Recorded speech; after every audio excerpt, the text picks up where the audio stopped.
Olá, meus amigos, olá, minhas amigas, sejam todos muito bem-vindos ao programa Reflexões com Emmanuel. E hoje nós vamos refletir sobre a postura ideal diante das diversas situações da vida. É verdade que a vida nos conclama a se posicionar de maneira diferente em cada uma das situações, e seria bom a gente refletir se existe alguma forma da gente identificar uma maneira ideal da gente se portar diante das diversas situações da vida. E a verdade é que existe.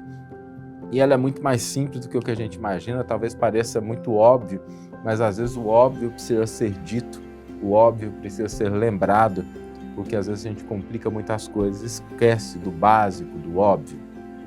A postura ideal diante da vida é a postura do equilíbrio. Às vezes a gente acredita que para que nós comecemos a agir de maneira correta diante da vida, a gente precisa suprimir esse ou aquele elemento, e a verdade é que não é bem por aí. Nós precisamos utilizar os diversos elementos, as diversas possibilidades de ação com equilíbrio, porque é no desequilíbrio que nós causamos problemas para nós e para aqueles que estão à nossa volta.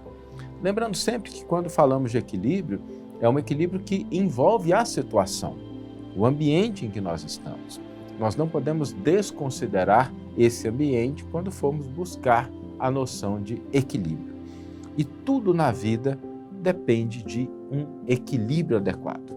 Todas as vezes que nós pendemos mais para um lado ou para o outro, caindo assim numa situação de desequilíbrio, nós podemos comprometer essa ou aquela área da nossa existência. Tudo que nós temos de possibilidades de ação, de recursos, de comportamentos, de emoções, de potenciais, deve ser regido pela lei do equilíbrio. Vamos pegar um pequeno exemplo? Vamos pegar as nossas emoções, por exemplo. As emoções, elas estão presentes na nossa vida e, em equilíbrio, todas elas são úteis, todas elas são importantes, inclusive o medo. O medo é uma emoção que muitas pessoas falam mal do medo, de vez em quando fica até com dó do medo, coitadinho, porque ele surge para garantir a nossa sobrevivência. Se você estiver diante de um animal feroz, se você estiver numa situação de perigo, o medo é aquilo que te informa que algo precisa ser feito, que é preciso se afastar, é preciso se proteger, às vezes é preciso combater. Então, nós não devemos achar que o medo é algo ruim. O medo em equilíbrio, de acordo com a situação, é extremamente adequado. A ausência de medo não é a coragem. Muitas pessoas se equivocam em relação a isso. A ausência de medo não é coragem. Coragem é a capacidade de agir apesar do medo, apesar da dificuldade, apesar da complexidade. Porque se não houver medo nenhum, para que coragem? Aí fica fácil de agir. O contrário, o medo, quando ele deixa de existir, ele se torna temeridade. É aquela ação impensada, imprudente, irresponsável, ou aquela ideia de que vai dar tudo certo, não tem nenhum problema. Toda vez que eu falo nisso, eu me lembro de uma história que todos nós devemos conhecer e que tem uma musiquinha que se tornou muito famosa dessa história, que é a história do Chapeuzinho Vermelho, a musiquinha da Chapeuzinho Vermelho. E eu confesso que depois de uma certa idade, refletindo um pouquinho sobre a letra da música, ela me pareceu bem complicada, porque quem está nos ouvindo, nos assistindo, lembra da música? Pela estrada fora eu vou bem sozinha, levar esses doces para a vovozinha. Ela mora longe, o caminho é deserto e o lobo mau passeia aqui por perto. Mas à tardinha, ao sol poente, junto à mamãezinha, dormirei contente. Ou seja, se envolve numa situação extremamente perigosa, caminhando sozinha por um lugar longe, distante, deserto, com um lobo mau e cantarolando como se nada tivesse acontecendo. Ou seja, representa, numa análise mais profunda, essa despreocupação com situações que deveriam ter de nós uma atenção maior, especialmente se tratando de uma criança.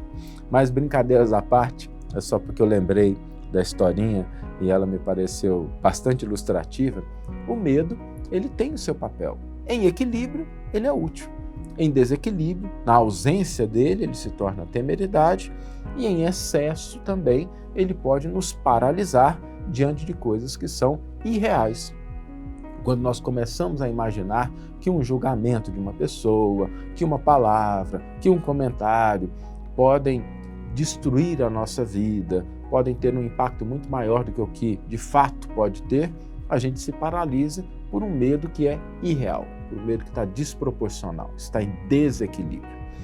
Da mesma forma, as nossas ações, a nossa ação diante das pessoas, nós não devemos nunca ceder à intolerância, mas, por outro lado, não podemos cair na permissividade.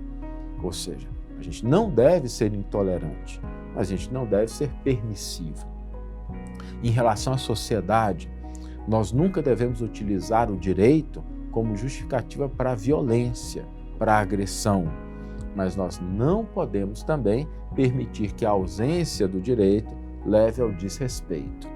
Então, na vida, a busca de equilíbrio é a resposta ideal para que nós possamos enfrentar adequadamente as diversas situações que estão à nossa volta. Por isso, toda vez que a gente for agir diante de uma situação, perguntemos a nós mesmos: eu estou agindo com equilíbrio ou sem equilíbrio? E se a gente perceber que está agindo sem equilíbrio, vamos reajustar, porque assim nós vamos estar contribuindo, nós vamos estar cooperando, nós estaremos construindo algo de útil e, do contrário, podemos estar simplesmente prejudicando os outros e a nós mesmos. Vamos ler agora a íntegra do versículo e do comentário que inspiraram a nossa reflexão de hoje. O versículo está na segunda carta que Paulo endereça aos Coríntios, capítulo 3, versículo 2, e nos diz: Nossa carta sois vós, carta escrita em vossos corações, reconhecida e lida por todos os homens. Emmanuel intitula o seu comentário Norma Ideal. O obreiro do Senhor, notadamente na doutrina espírita, há que se reger pela harmonia, a fim de que a segurança lhe presida todas as resoluções e atitudes.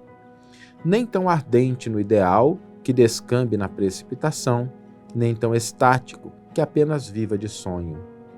Nem tão exigente no trato com os outros, que se converta em figurino de intolerância, nem tão apático, que se torne irresponsável.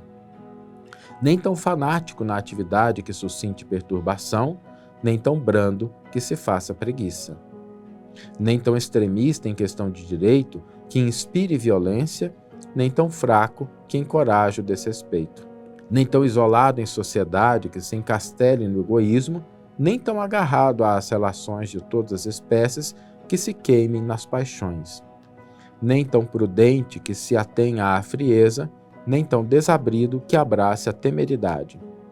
Nem tão aflito ante as lutas e problemas do cotidiano, nem tão despreocupado que se arroje à indiferença.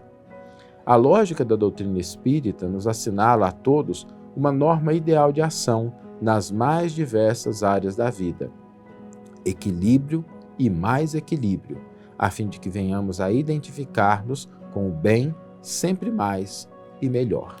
Uma bela página de Emmanuel nos relembrando esse óbvio que precisa ser dito muitas vezes para que nós vivamos nossa vida com equilíbrio. E o desafio, a proposta para hoje, é que nós paremos um momento e identifiquemos se alguma postura, se alguma ação, se algum sentimento nosso está em desequilíbrio. E se a gente identificar, sem essa de ficar se culpando, se menosprezando, vamos simplesmente identifiquei. Agora eu vou ajustar, eu vou me reequilibrar. Pode ser a maneira como a gente está agindo com o filho em casa, com o esposo, com o familiar. Pode ser a maneira como a gente está se colocando no trabalho, uma emoção, um sentimento que nós estamos trazendo na alma, qualquer coisa. Mas avaliemos. Eu estou agindo, sentindo, pensando em equilíbrio? Se sim, ótimo. Se a gente identificar alguma coisinha que precise de reequilíbrio, o utilizemos o dia de hoje para reajustar. Que tenhamos todos uma excelente manhã, ou uma excelente tarde, ou uma excelente noite, e que possamos nos encontrar no próximo episódio. Um grande abraço e até lá.